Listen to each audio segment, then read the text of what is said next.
But you get a place to disseminate information, and gain influence and inspire people, from Iron Man to dancing. I think you have a lot to say. Come on, let's go. Word of advice. Well, here's the thing. I actually want to add on something which Terence mentioned. Moving from Iron Man to dancing is like wild, Are you sure? Doing an Iron Man is easier than dancing, that I can tell you for sure.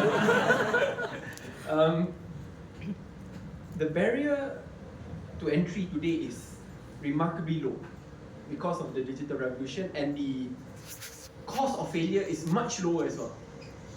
And this is where I want to share my own personal experience, right? So back then, if you want to set up a shop, you need to rent a space. 5,000 square feet in a mall will cost about 50,000 ringgit a month. If you're lucky, maybe 5 to 10,000 in the outskirts of KL. Then you have to hire at least 2 to 3 staff, because that's minimum, and then you have other part-time staff. So on average, you need to make sales at least of 50 to 100,000 ringgit to cover your OPEX and CAPEX. That's minimum. At the start, you want to renovate, But today, let's say for example, if you are a restaurant owner, you can try it out, for example, from your own kitchen, and then go on Grok, Grab, Shopee Food, etc. Or if you want to scale slightly larger, you can go to many different cloud kitchens which exist, which will only take you back 3,000, 4,000 ringgit a month, and you can afford to hire only 1 or 2 staff, and above and beyond that, you can be on every single platform. I own a cloud kitchen, I'll not pitch it, but I've seen the successful entrepreneurs are the ones who move from brick and mortar restaurants, back then the OPEX and CAPEX, to start things up at least 300 to 400,000 ringgit in Klang Valley. Moving down to the OPEX, because CAPEX is covered, OPEX barely 10,000 ringgit a month. This person,